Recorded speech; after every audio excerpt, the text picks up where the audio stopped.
오늘의 말씀은요, 다니엘서에 있는 1260일과 그리고 1335일에 대한 말씀으로 오늘 시작하도록 하겠습니다. 특별히 또 그동안 또 다니엘서나 계시록에 대해서 저희가 설교를 조금 다루긴 했지만 많이 다루지는 않은 것 같아서 오늘 말씀은 좀 그 주제로 한번 되새겨보고 또 다시 시작하면 어떨까 하면서 시작해 보았습니다.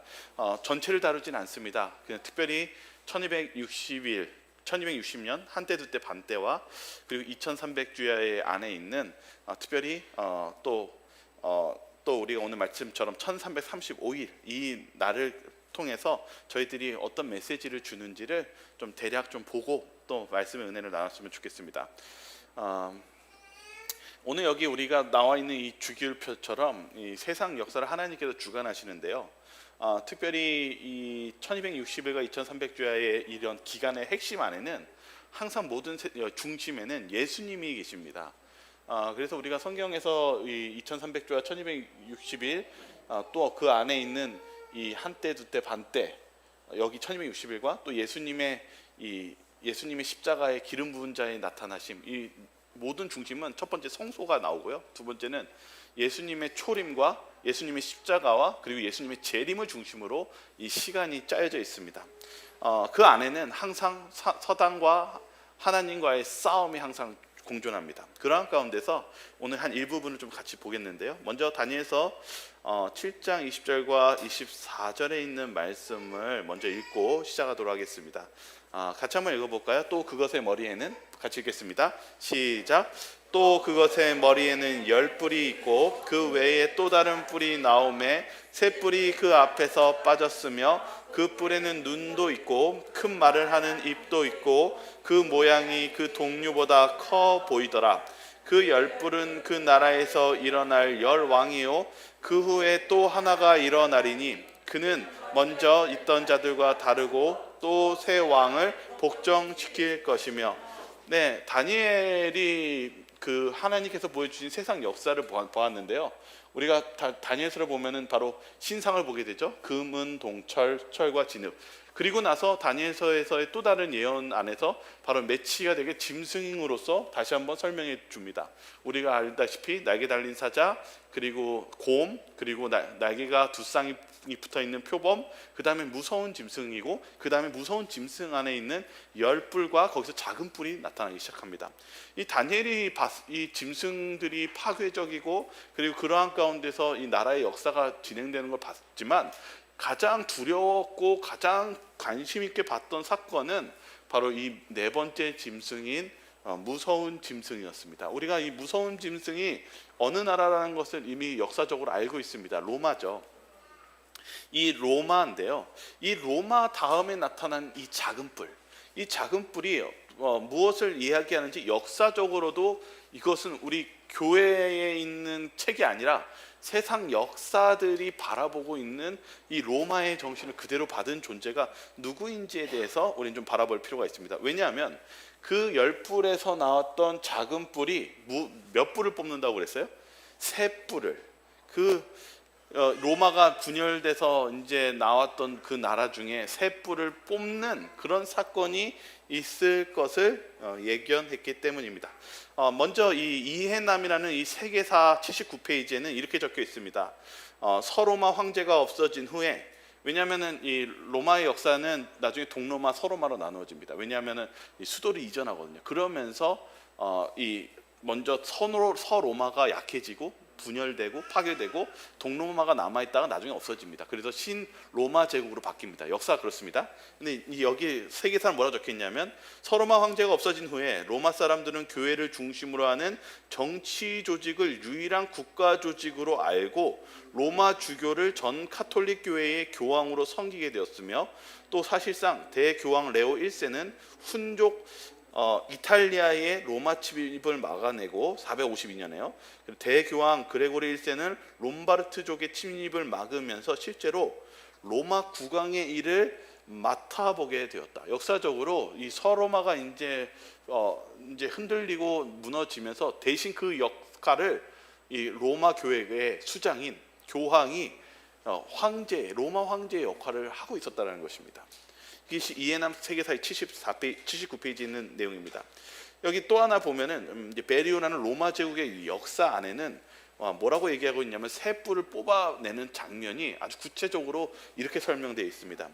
이때 당시 벨리시리우스라는 장군은 반달족을 완전히 점령하고 돌아오는 길에 역시 아리안파 교도들인 로마시를 장악하고 있는 동고트를 졌다. 이게 무슨 말이냐면요, 우리가 이때 당시에 두 파가 있었습니다. 바로 이 로마 교회가 믿고 있는 그런 약간 이설들을 믿고 있는 파하고, 바로 나머지 이 그리스도적인 사상을 가지고 있었던 아리안 교도들의 파가 있었습니다.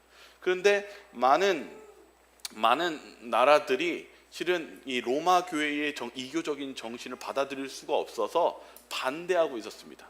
그런데 받아들이지 않자 이 반달족을 치고 뭐라고 했냐면 거기에서 돌아오는 길에 로마시를 장악하고 있는 동고트마저 쳤다는 것입니다. 그것서 새 뿔이 뽑히는 사건, 헤룰리 반달 동고트, 동고트 서고트 다 멸망하는 이 장면은 바로 536년 12월 9일에 마침내 로마시를 점령하고 동고트족을 축출하였다. 이 말은 뭐냐면 원래 이탈리아는 누가 가지고 있었냐면 동고트라는 나라가 민족이 가지고 있었습니다.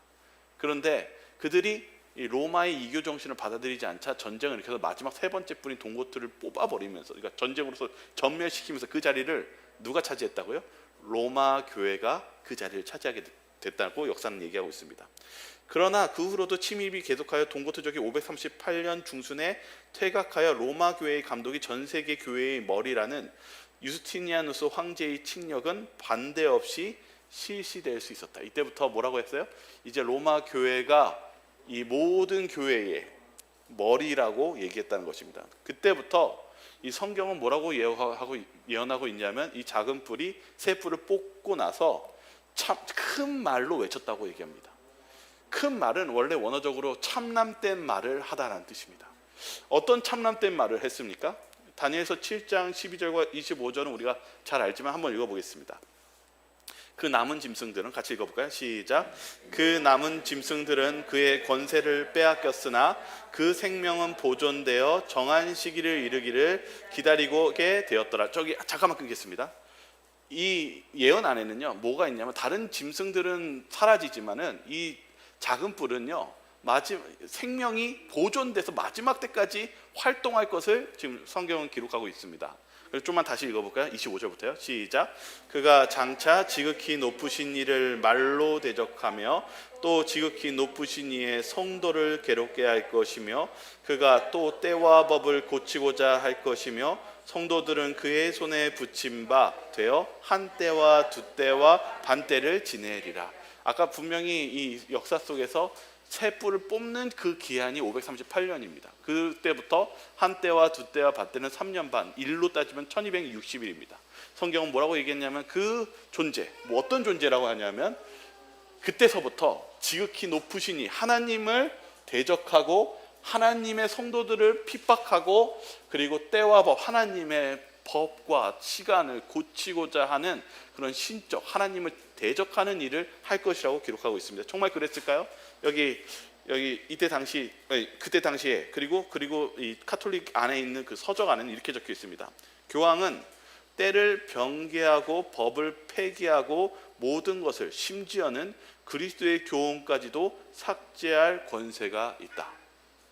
보이시죠? 제가 여러 개가 있지만 몇 가지만 좀 줄였습니다. 하나는 또 이 신부 서한집 1893년에 쓰여진 책입니다. 173페이지에는 성경은 안식일을 거룩히 지키라고 말한다. 그러나 로마 카톨릭 교회는 말하기를 아니다. 나의 신성한 권위로서 안식일을 폐하고 주일 중 첫째 날인 일요일을 거룩하게 지키라고 명하는 바이다. 마지막으로 말하노니 교회 전통은 성경보다 위에 있다고 선포하는 바이다. 여러분들이 보시는 것처럼 이 작은 뿔은 하나님 지극히 높으신 자를 대적하고 하나님의 법을 바꿀 수 있다라고 한 그 역사가 역사적으로도 존재했고 그 일들을 정확하게 때에 맞춰서 시작했다는 사실입니다. 우리가 잘 알다시피 이 사건은 다시 계시록에서도 다시 반복해서 나타납니다. 그것이 바로 이 용이 이 여인을 그 여인이 해산하는 고통, 교회를 핍박하는 장면으로 나옵니다. 이 내용을 같이 한번 읽어보겠습니다. 하늘에 같이 읽겠습니다. 시작. 하늘에 또 다른 이적이 보리니 보라, 한 큰 붉은 용이 있어 머리가 7이요 뿔이 10이라. 그 여러 머리에 7 왕관이 있는데 그 꼬리가 하늘의 별 3분의 1을 끌어다가 땅에 던지더라. 용이 해산하려는 여자 앞에서 그가 해산하면 그 아이를 삼키고자 하더니 또 우리 형제들이 어린 양의 피와 자기들이 증언하는 말씀으로써 그를 이겼으니 그들은 죽기까지 자기들의 생명을 아끼지 아니하였도다. 그러므로 하늘과 그 가운데 거하는 자들은 즐거워하라. 그러나 땅과 바다는 화 있을진저 이는 마귀가 자기의 때가 얼마 남지 않은 줄을 알므로 크게 분내어 너희에게 내려갔음이라 하더라. 네, 지금 뭘 얘기하냐면요, 이 여인이 해산하는 고통을 입었다고 합니다. 그 여인의 해산의 고통, 아들은 결국 예수님입니다. 예수님께서 이 초림하셔서 그 우리의 죄를 짊어지시고 그리고 끝까지 싸워서 이기심으로써 무슨 길이 열렸냐면 예수님이 우리의 구원의 길, 그리고 예수님께서 이제 하늘로 올라가시는 이 구원의 길이 열렸습니다. 그래서 여기 이 계시록에서는 바로 이 무서운 짐승, 이 용, 바로 사단과 예수님이 싸우다가 사단이 완전히 패하고 나서 그가 누구를 이제는 분노해서 누구에게 갔다고요? 예, 교회인 여자에게 다시금 공격의 대상으로 갔다는 사실입니다. 이 싸움은요, 예수님과 사단의 싸움입니다. 그러면서도 이 싸움은 멈추지 않고 종말까지, 예수님의 재림까지 하나님을 믿는 백성과 끊임없는 이 성과 악의 대쟁투가 이어질 것입니다. 얼마나 잔인했고 얼마나 치열했는지 한번 보시겠습니까? 역사적으로 바로 이 538년 AD 538년부터 1260년 동안 어떤 일이 있었냐면 그 중에 일부분입니다. 왜냐하면 이루 말할 수 없는 학살이 계속 있었는데요. 그 중에 대표적으로 스페인에서는 종교 재판을 해서 산채로 화형당한 사람이 31,912명입니다. 그런 복종을 강요해가지고 거기에 참여자, 그러니까 그런 정말 협박을 당하고 거의 죽을 뻔했던 사람이 29만 1,450명입니다. 그리고 알비젠스인들에게는 몇 명을 죽였냐면 100만 명을 죽였습니다. 하나님을 믿는. 그리고 예수의 제도에 확립했던 이 예수애들은 이 제도를 확립하고 30년 동안 90만 명을 살해했습니다. 여기 네덜란드에서는 3만 6천 명을 사형을 시키고요, 찰스 5세 왕은 자신의 집권 당시 5만 명을 사형시켰습니다. 프로빈스시 학살 사건에서 1544년, 이거 이제 15세기죠. 넘어가니까 프랑스 남쪽에 개신교도들이 증가하기 시작했습니다. 이게 하나님의 말씀이 맞는데, 그러니까 여기 이 작은 뿔이 활동하는 1260일 동안 무슨 싸움이 벌어졌냐면, 이 교황의 말을, 로마 교회의 말을 받아들이지 않고 성경이 이런데라고 이야기하기 시작하는 사람들에게 다 이렇게 죽였다는 것입니다. 성경을 믿기 시작하고 하나님 말씀대로 사는 사람들이 이렇게 죽임을 당했습니다. 그런데 그것을 죽이면 죽일수록 멈추는 것이 아니라 더욱더 증가했고, 특별히 프랑스 남쪽 지역에서는 그리스도인, 그리고 기독교인들이 갑자기 폭증하기 시작했습니다. 그러자 여기 어떻게 했냐면 1544년에 남쪽의 개신교 신앙으로 이제 점차 그 지역 자체가 기울어지니까 천주교 주도로 그 지방 22개의 마을을 다 불을 질러서 4,000명을 불태워 죽였습니다. 여기 또 하나의 베이지엘 학살 사건이 있는데, 또다시 프랑스 남쪽에서 기독교인들이 많아지고 그렇게 일어나자, 그리고 그 시민들이 이제 우리는 기독교를 지지하겠습니다라고 이제 그 기세가 올라가자 십자군에 있는 그 병정들을 이용해 가지고 거기에 인구 3만 명을 파괴하고 6천 명을 학살했습니다. 여기 또 유명한 사건인데 1572년 이 바돌로메 학살 사건이 있습니다. 이 바돌로메는 얼마나 끔찍한 사건이었냐면, 이 파리에 있는 축제일인데 여기 축제가 일어나는데 뭐라고 얘기하냐면, 2개월간 여기 이 바돌로메에 있었던 당시의 그림을 그렸는데 개신교도들을 2개월 동안 학살해서 7만 명을 죽였습니다. 그런데 어떻게 했냐면 천주교인들이 기독교인들을 계속 죽이면서 천주교도들은 축하 퍼레이드를 했고 학살 기념 메달을 만들고 그날 그 나라에 있었던 죽였던 그런 장면들을 그림으로 그리고 벽화를 그리고 프랑스 왕에게는 그 죽이는 걸 너무 잘했다고 해가지고 이 훈장을 보내는 끔찍한 일들을 이렇게 벌이고 있었습니다. 여기 다니엘서 12장 7절에 뭐라고 얘기하고 있냐면 반드시 한때와 두때와 반때를 지나서 성도의 권세가 다 깨지기까지이니 그렇게 되면 이 모든 일이 다 끝나리라 하더라. 한때와 두때와 반때인 1260일은 1798년도에 바로 나폴레옹 장군의 부하에 의해서 바로 교황이 붙잡혀서 결국은 그때 바로 이 로마의 교황권이 꺾이는 그 역사적인 사건이 그대로 실현됩니다. 하나님께서는요 정확한 시간과 때를 알고 계셨고 그리고 그때 모든 것들이 이 하나님께서 좌지하시고 하나님께서 운영하신다는 사건을 우리들에게 계속 보여주셨습니다. 다니엘서 12장 1절과 4절을 좀 저희들이 읽어보도록 하겠습니다. 특별히 다니엘에게는 계속 추가적으로 예언을 보여주시면서 여러 가지 메시지를 주고 있습니다. 같이 한번 읽어볼까요? 그때에 같이 읽겠습니다. 시작. 그때에 내 민족을 호위하는 큰 군주 미가엘이 일어날 것이요 또 환난이 있으리니 이는 개국 이래로 그때까지 없던 환난일 것이며 그때에 내 백성 중 책에 기록된 모든 자가 구원을 받을 것이라. 땅의 티끌 가운데에서 자는 자 중에서 많은 사람이 깨어나 영생을 받는 자도 있겠고 수치를 당하여서 영원히 부끄러움을 당할 자도 있을 것이며 지혜 있는 자는 궁창의 빛과 같이 빛날 것이요 많은 사람을 옳은 대로 돌아오게 한 자는 별과 같이 영원히 빛나리라.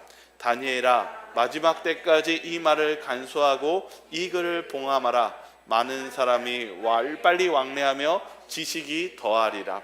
이 다니엘에게 12장의 예언을 보여주면서 뭐랬냐면 마지막 재림의 장면과 그리고 하나님의 구원에 대해서 확신시켜주면서 뭐라고 얘기했냐면 이 3절에 보면은요 지혜 있는 자는 궁창의 빛과 같이 빛날 것이요 많은 사람을 옳은 대로 돌아오게 한 자는 별과 같이 영원토록 빛나리라. 이 마지막 재림의 장면입니다. 재림의 장면 속에서 어떤 사람이 큰 축복과 하나님의 칭찬을 듣게 되는지 예언이 되어 있습니다. 어떤 사람이요? 많은 사람들을 못하게 하는 자요? 옳은 대로 돌아오게 하는 자.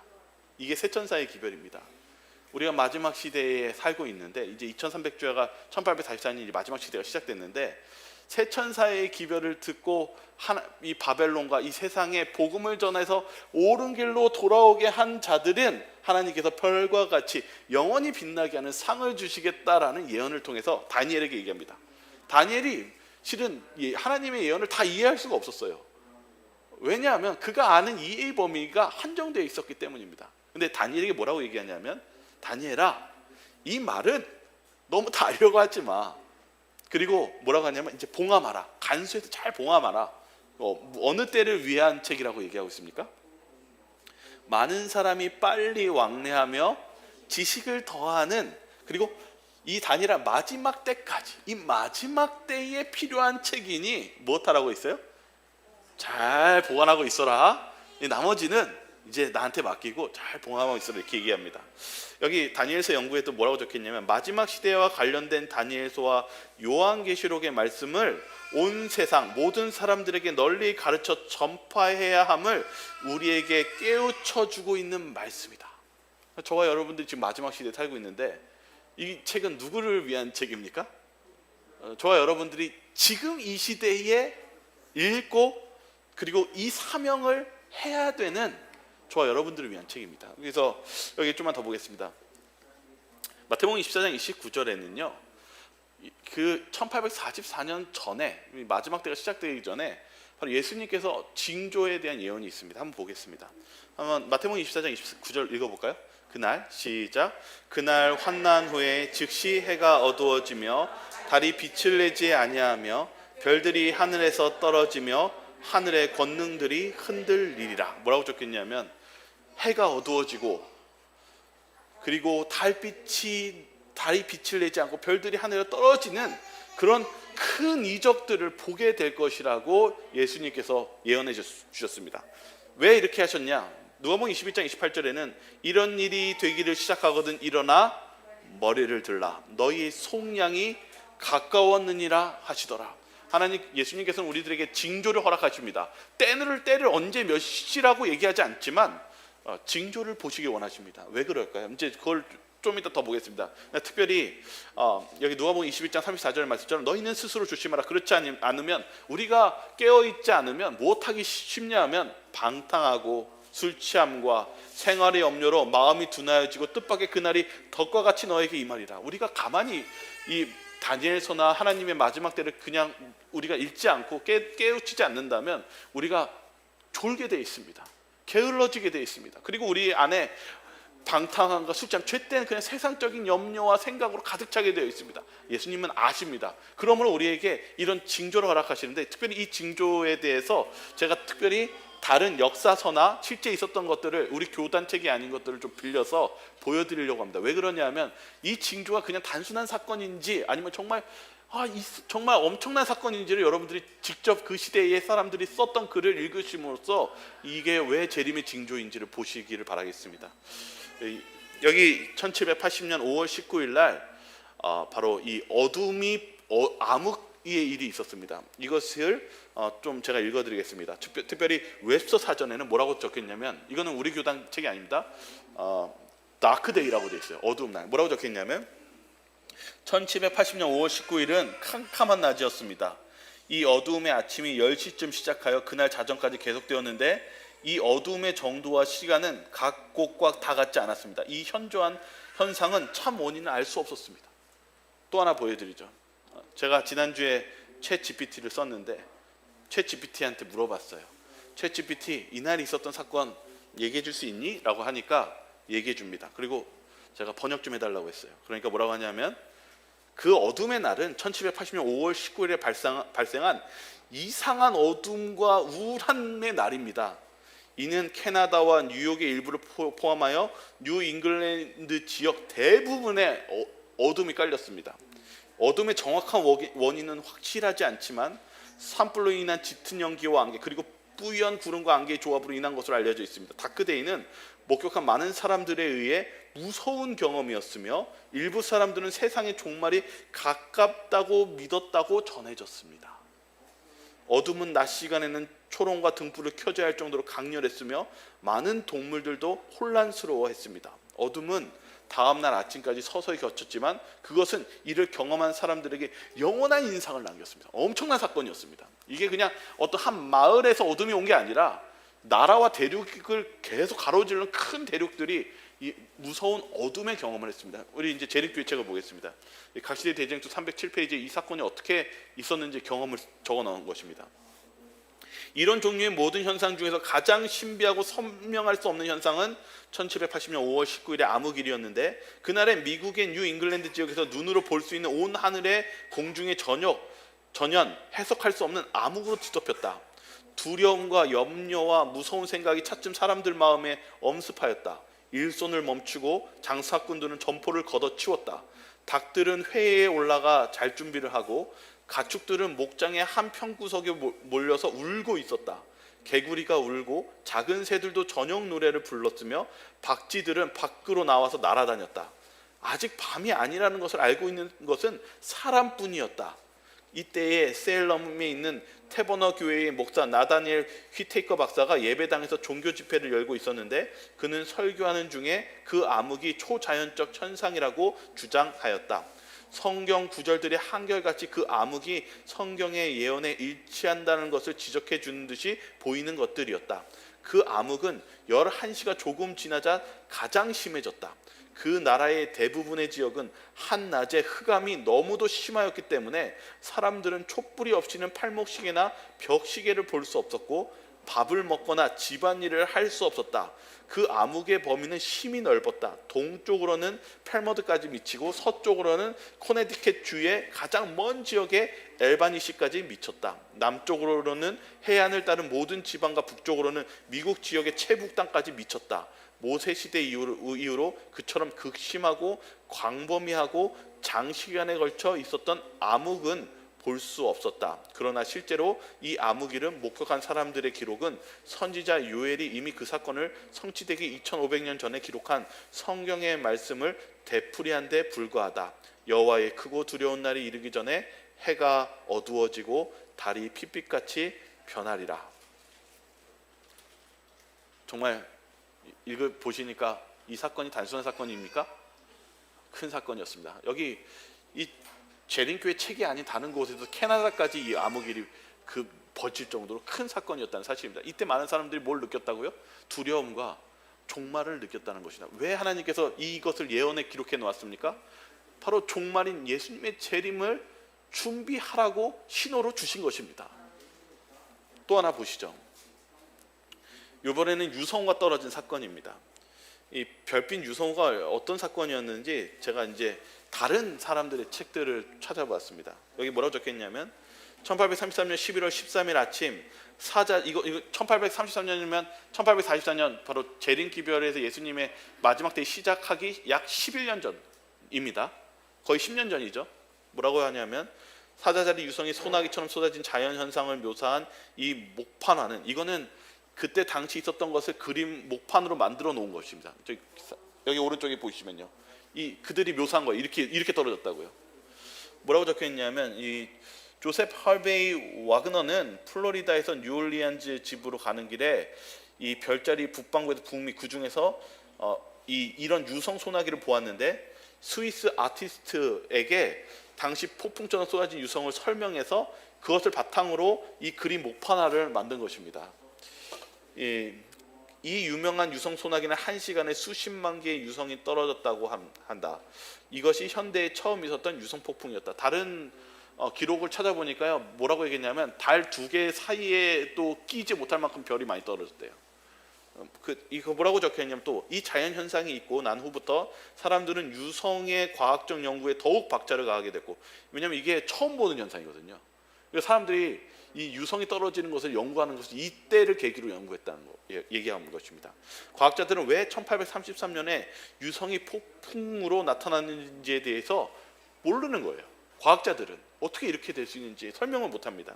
한번 1833년 유성 소나기를 본 과학자의 지식이 전무했던 많은 사람들은 지구의 종말이 온 것이라고, 여기는 교인이 아닌 것 같아요, 호들갑을 떨었고 그 후에 20여 개의 종교가 생겨났다고 한다. 미국의 역사가인 R.M. 디펜스는, 이건 다른 책입니다. 이분이 뭐라고 하냐면 1833년 대유성우를 미국 역사상 가장 기억할 만한 100가지 사건 가운데 하나로 꼽았다. 이게 그냥 단순한 사건이 아닌 거죠. 또 다른 거 보여드릴게요. 어떤 사람은 그 밤이 지나면 심판의 날이 밝아올 것이라고 두려워하였고 그 후로 오랫동안 종교 집회와 기도회의 붐이 일었고 테러와 자포자기, 현시도피 등의 사회 풍조가 뒤를 이었습니다. 댄버스는 사자자리 대유성우가 1830년대 미국에서 유행했던 강렬한 종교적 열풍의 촉발제 역할을 하였으며 이는 오늘날 미국의 국가의 성격에 적지 않게 기여하였다고 주장하였습니다. 이거 여러분들이 이 사건이 우리가 그냥 책으로만 글로만 읽으면 그냥 한번 그냥 몇 초 지나간 걸로 보지만 엄청난 사건이었다는 걸 다시 한번 우리가 보게 되는 것입니다. 이것을 통해서 우리가 알 수 있는 것은요, 예수님께서 주시는 이 징조가 단순한 사건이 아니라 사람들에게 마음의 준비를 하게 하고 예수님이 재림이 가까웠다라는 마음가짐을 다시 잡고 시작할 수 있도록 하셨다는 사실입니다. 좀 이따 이 내용에 대해서 조금만 더 설명드리겠습니다.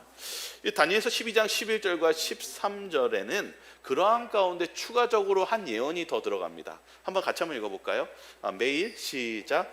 매일 드리는 제사를 폐하며 멸망하게 할 가증한 것을 세울 때부터 1290일을 지낼 것이요 기다려서 1335일까지 이르는 그 사람은 복이 있으리라.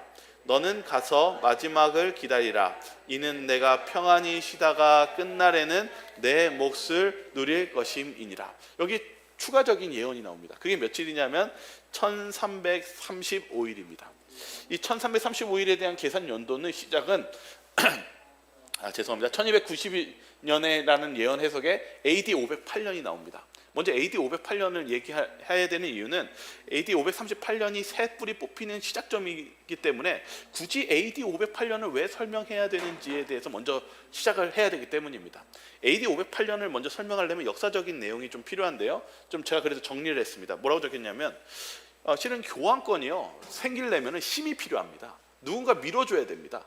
종교적인 세력이 사람을 죽이고 그 정도 했으면 뭐가 필요합니까? 나라의 왕의 군사적인 정권이 필요합니다. 이 교황권을 밀어준 장본인은 서로마이고 그 다음에 동로마입니다. 이 로마가 분열되면서 서로마가 먼저 이 교황권에 자신의 자리를 주었고 그 다음에 동로마가 인정해 준 겁니다. 이게 세계 교회의 머리라고 인정하기 시작했습니다.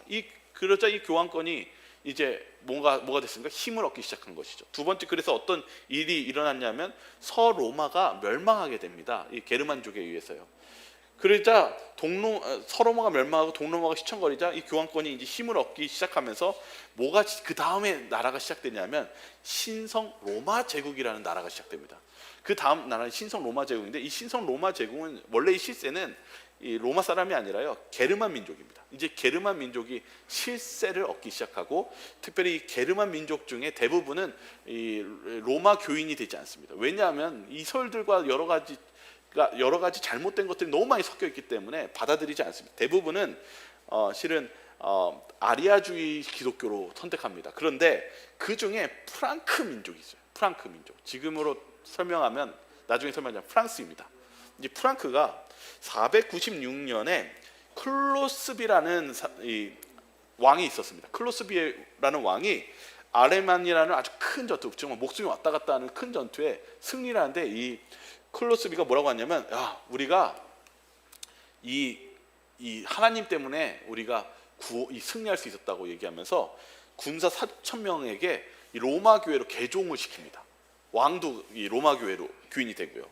그러자 어떻게 됐냐면 그런 개종을 하니까 무엇하기 시작했냐면 클로스비가 동로마하고 이 로마 교회가 서로 어떻게 보면 같이 협력하고 좋아하는 관계가 있었지만 외국인까지 한 명이 더 섞이니까 좋아요, 안 좋아요? 좋죠. 왜냐하면 대부분의 유럽 사람들은 다 아리아주의 기독교 신앙이었습니다. 그러니까 이 클로스비가 얼마나 좋아 보이겠습니까? 그래서 클로스비랑 함께 이 아리아주의 기독교 신앙 대부분의 게르만 민족을 쳐부수기 시작합니다. 바로 이때가 승리가 되고 그렇게 어떻게 보면 이 클로스비라는 이 프랑스 동고트족이 전쟁 507년에 이 고트족을 이제 죽이기 시작합니다. 이 고트족은 바로 기독교 신앙을 가지고 있었던 민족들이거든요. 그래서 아까도 얘기했지만 동고트, 서고트, 그리고 헤룰리 이렇게 세 나라를 뽑는 거 있잖아요. 이게 왜 그러냐면 하나님의 말씀과 일치되지 않아서 믿지 않은 이 게르만족이 대표적인 민족인데 그것을 믿지 않았을 때 어떻게 했어요? 짓밟고 죽이는 이 일들을 시작한 계기가 AD 507년에 고트족 전쟁을 통해서 승리하고 나서 이 로마 왕이 뭘 줬냐면 파리를 줬어요. 지금 프랑스 파리죠. 이게 그리고 그 계급을 올려서 로마 집정관이라는 칭호와 명예를 준 게 AD 508년입니다. 바로 이 시기가 드디어 이 로마 교회가 기초를 놓고 이제 싸우는 그 시기가 AD 508년입니다. 그러면 이제 1335일을 다시 시작하죠. 여기 보시면 이제 1335일은 바로 1843년입니다. 이 1843년은 무슨 사건이 있었던 때입니까? 바로 윌리엄 밀러가 다니엘서 연구로 2300조와 다니엘서의 해석을 시작하며 복음을 받아들이던 때입니다. 다시 말하면 마지막 시대를 준비하고 재림을 준비했던 바로 이 세천사의 기별이 점진적으로 발전하고 전파된 이 시기가 하나님이 보시기에는 이때 복음을 들었던 사람들이 무엇한 사람이라고 얘기했어요? 무엇한 사람입니까? 이 세월 1290일을 지날 거죠. 기다려서 1335일까지 이르는 그 사람은 어떤 사람이에요? 복된 사람이라고 얘기합니다. 이 그동안 다니엘서를 모르고 있고 그때 당시에 또 다니엘서와 계시록을 그냥 덮어놓은 책이었지만 이제 마지막 시대가 시작되면서 바로 다니엘서의 마지막 시대를 선포하고 바로 세천사의 기별을 우리가 깨닫고 그것을 알게 되는 그 시기가 무슨 시기입니까? 그 사람들에게는 복을 받은 시기인 것입니다. 우리가 오늘 여기 말씀 속에서 이 긴 역사 속에 바로 사단도 활동하고 하나님도 활동하고 계십니다. 그리고 이 성과학의 싸움 속에서 하나님께서는 바로 이 1844년 바로 하나님의 말씀의 복음과 그리고 하나님의 백성을 일으키는 사건을 여기에 기록하고 있습니다. 여기 뭐라고 적혀 있냐면 실망 중에 성경을 연구해야 된다고 얘기하고 있습니다. 이 뭐라고 적혀 있냐면요, 기다리는 사람들은 처음부터 끝까지 모두 아시는 분께서 멀리 각 시대를 내다보시고 그들의 실망할 것을 미리 아셨으므로 그들에게 용기와 희망을 주시기 위해 그런 말씀을 하신 것으로 믿고 즐거워하였다. 이게 뭐냐면요, 여러분 예수님이 자꾸 늦게 오시면 예수님이 그 비유 속에서 하신 말씀 있죠. 열처녀의 비유 아시죠? 열처녀의 비유가 똑같이 무엇하고 있었어요? 신랑이 늦게 오자, 더디 오자 무엇하고 있었어요? 원래 열처녀가 또 거의 똑같은 증상이 있어요. 여러분 한밤중에 기다리면 뭐가 쏟아져 와요? 맞아요. 이게 고개가 흔들릴 정도로 졸음이 쏟아져 옵니다. 그런데 예수님이 그걸 아실까요, 모를까요? 우리 재림이 지체되고 있으면 우리의 마음이 촐게되고 흔들리는 거 아실까요, 모르실까요? 아세요. 그래서 뭐라고 하셨냐면 우리가 그럴 줄 아시니까 용기와 희망을 주시기 위해서 뭐라고 했냐면 이 기별을 주셨다는 것입니다. 그리고 그 사건들을 주셨다는 것입니다. 하늘에서 유성우가 떨어지고, 그리고 암흑이 되는 것은 그것은 말씀을 통해서 우리가 뭘 할 수가 있어요? 이것이 하나님이 주신 살아있는 말씀이구나를 깨우쳐 주신 거예요. 좀만 읽어드릴게요. 만일 인내하여 기다리고 하나님의 말씀을 믿는 확신을 굳게 잡으라는 그런 부분의 성경 구절이 없었다면 그들은 그런 시련기에 그들의 신앙이 실패하는 지경에 이르렀을 것이다. 이런 걸 보이지 않으면 우리가 기다리다가 그냥 지쳐버리고 없어진다는 것입니다. 여기 뭐라고 적혔냐면 마태복음 25장의 열처녀의 비유 역시 재림 신도들의 경험을 잘 설명해 준다. 마태복음 24장의 그리스도께서는 당신의 재림과 세상 끝에 있을 징조에 관한 제자들의 질문에 대답하시면서 당신의 초림에서 재림에 이르기까지 교회의 세계의 역사에서 일어날 가장 중요한 사건들을 지적하셨다. 그분께서는 예루살렘의 멸망, 이교 로마의 법왕, 로마의 핍박 아래 당할 교회의 큰 환난, 해와 달이 어두워지고 별이 떨어지는 사건들을 말씀하셨다. 그 후에 그분께서는 당신의 나라를 건설하기 위해 오실 것을 말씀하시고 당신이 나타나심을 사모하는 두 부류의 종들을 묘사하는 비유를 말씀하셨다.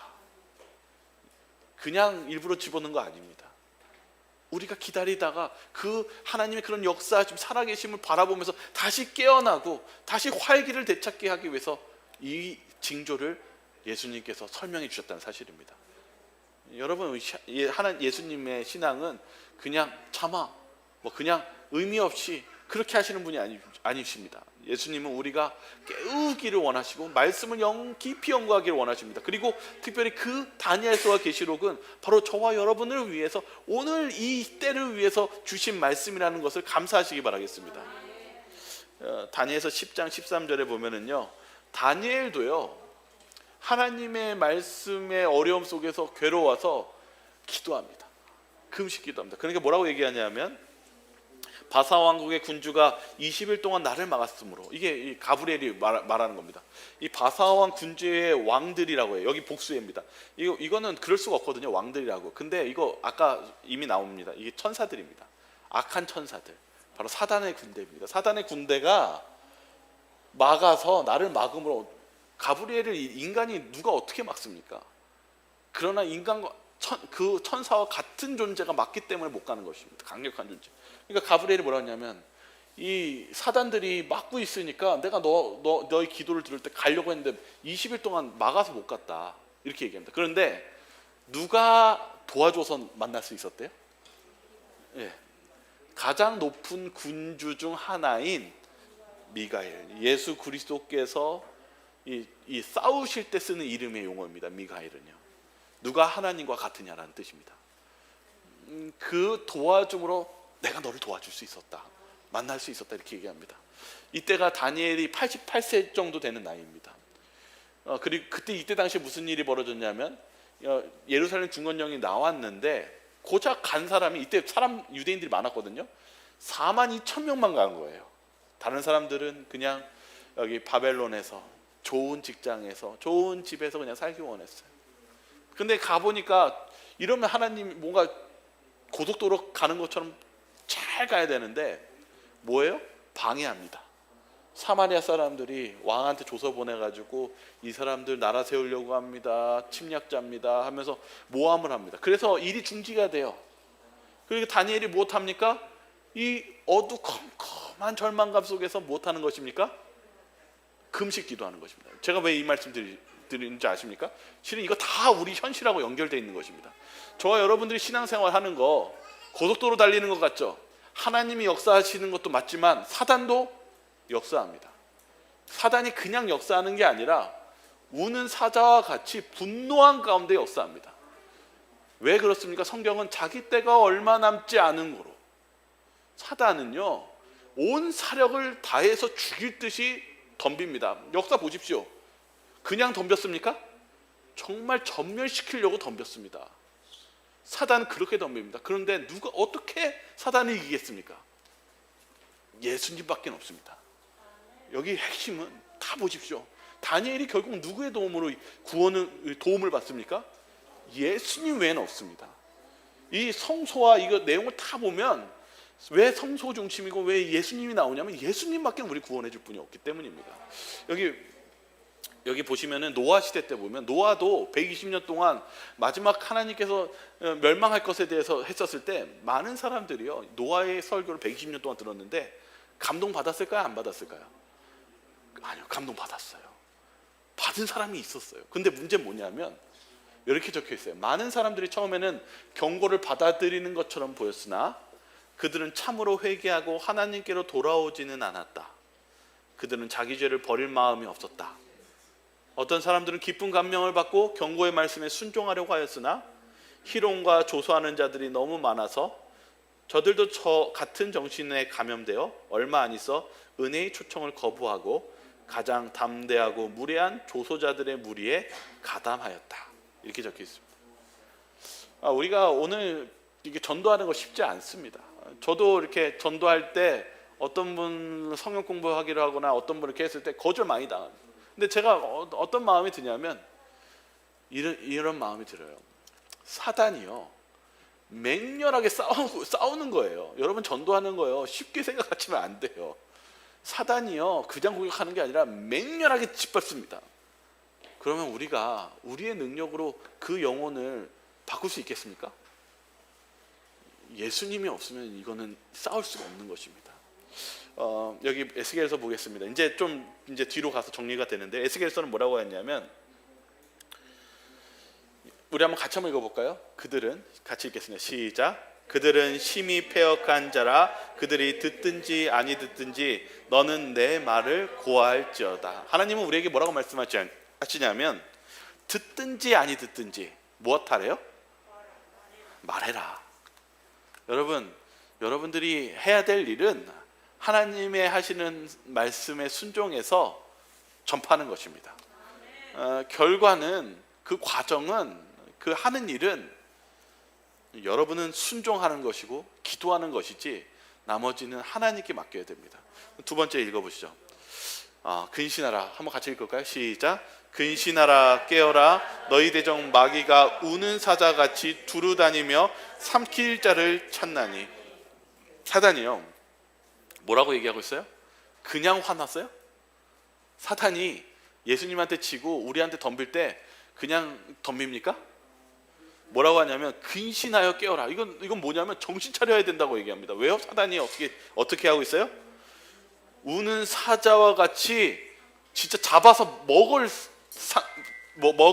그 그리스도인들, 영혼들을 찾기 위해서 맹렬하게 간다는 사실입니다. 여기 마라나타 52페이지에 뭐라고 적혀있냐면, 사단은 자기가 속일 수 있는 때가 얼마 남지 않았음을 알므로 과거 어느 때보다 강력히 활동하고 있다. 여러분도 생각해 보시죠.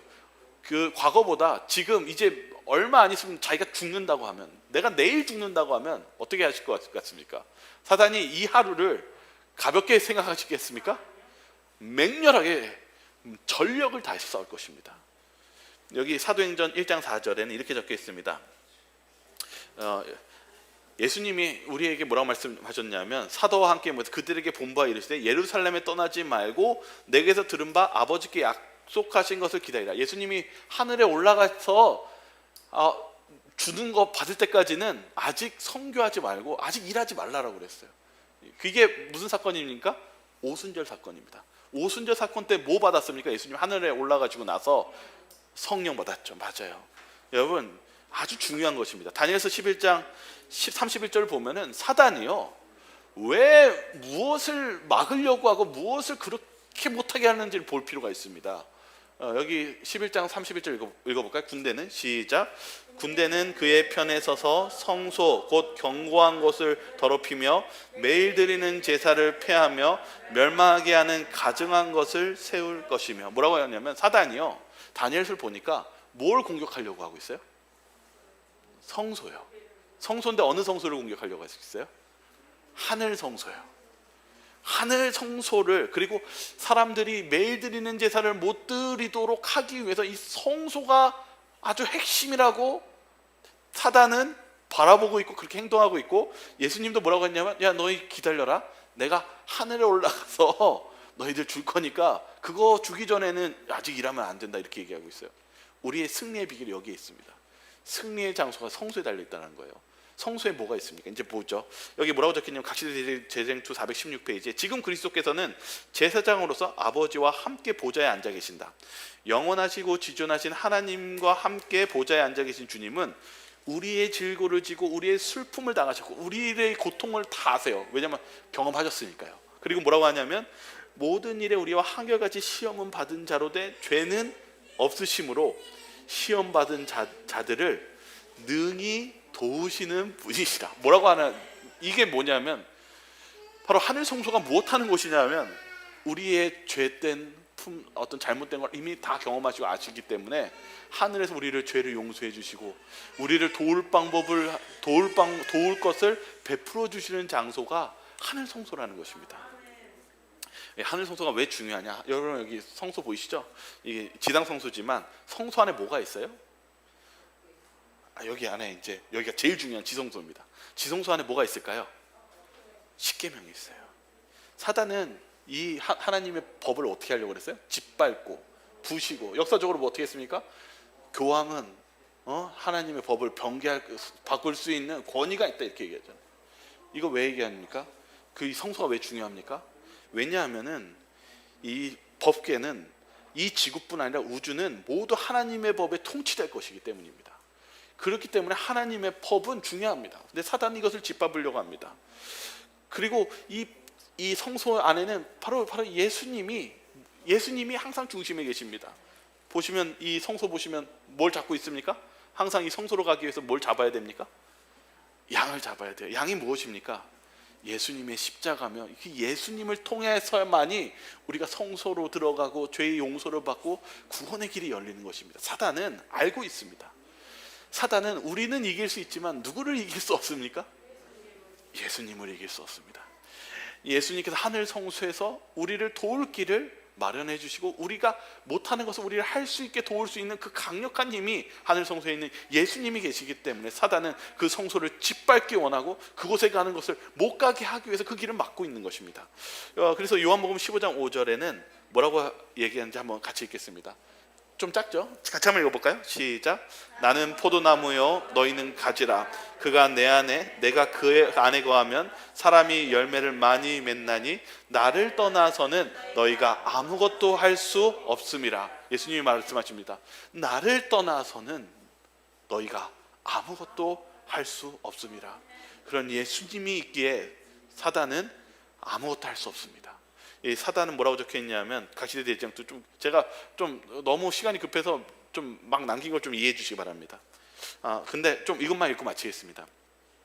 사단은 환난의 때에 악한 자들을 선동하여 하나님의 백성을 죽이고자 할 것이다. 사단은 거룩한 천사들이 그들을 보호하고 있다는 것을 알며 그들의 죄가 용서된 것도 짐작한다. 그러나 그는 그들의 문제가 하늘 성소에서 결정된 것은 모른다. 뭐라고 얘기하냐면 사단도 알고 있다라는 거예요. 사단이 하나님의 백성들이 누구로부터 보호받는 거예요? 천사로부터 보호받고 이 하늘 성소에서 그런 일들이 일어나는 것을 설명하고 있습니다. 두 번째는 뭐라고 적혀 있냐면 그러나 예수님께서 인간의 중보자로 하늘 성소에 계시는 동안 성령의 제어하시는 능력이 통치자들과 백성들에게 미치게 된다. 성령의 능력은 여전히 나라의 법률들을 어느 정도 통제한다. 뭐라고 얘기하고 있어요? 하늘 성소에서 정치인들과 이 세상의 법들을 통제하고 있고 막고 있기 때문에 우리가 보호를 받을 수 있는 것이고 하나님의 놀라운 세상의 역사를 주관하고 계신다는 것을 하늘 성소의 사역을 통해서 보여주고 있다는 사실입니다. 또 하나 보여드릴게요. 614페이지에 주님께서 성소를 떠나실 때, 이건 재림 직전에 예수님이 성소를 떠나실 때입니다. 이 땅의 거민들은 암흑이 덮인다. 이처럼 두려운 시기에 의인들은 중보자 없이 거룩하신 하나님 앞에서 살아야 한다. 악인들을 누르고 있던 억제는 제거되고 사단이 마침내 회개하지 않는 자들을 완전히 지배하게 된다. 뭐냐면 예수님의 성소 사역이 마쳐지고 떠나시면, 이제 재림을 위해서 떠나시면 악인들은 완전히 악해지고 더 이상 이 악인들에게는 선이 남았지 않는, 악한 사람은 악하고 선한 사람은 선하게 남는 그런 명확한 선이 바로 이 성소 사역에 의해서 이루어진다는 사실입니다. 마지막 보겠습니다. 마음으로는 열렬한 기도를 드려야 한다. 그리하여 하면 사단은 쉽게 접근하지 못하고 영혼은 허영으로 교만해지는 대신에 끊임없이 새롭게 되어 마치 물된 동상 같아질 것이다. 천사들은 그런 일꾼들 가까이 접근하기를 좋아할 것이다. 하늘 성소에서는 거룩한 빛의 줄기가 보급된 귀중한 진리에 따르게 되어 있는 읽는 자들의 마음에 새로움과 힘을 얻게 되고 진리를 말하지 않을 수 없게 될 것이다. 여러분, 우리의 이 싸움은요 정말 맹렬한 싸움입니다. 여러분, 이 하나님, 우리가 사는 인생 속에서 정말 전도하고 하나님 역사하는 거 왜 어렵냐면 사단이 죽도록 공격하기 때문입니다. 그런데 우리가 우리의 능력을 의지해서 사단을 이길 수 있겠습니까? 아닙니다. 역사를 보십시오. 하나님, 예수님이 개입해 주시지 않으면 우리는 이 싸움을 승리할 수가 없습니다. 그러므로 우리에게 필요한 것은 열렬한 기도가 필요합니다. 왜냐하면 우리의 열렬한 기도는 어디로 올라갈까요? 하늘 성소에 예수님께 갑니다. 그리고 예수님은 하나님께 전달합니다.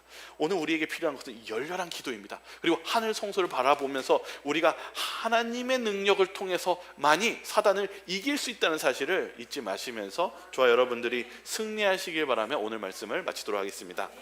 우리 기도하고 마치겠습니다.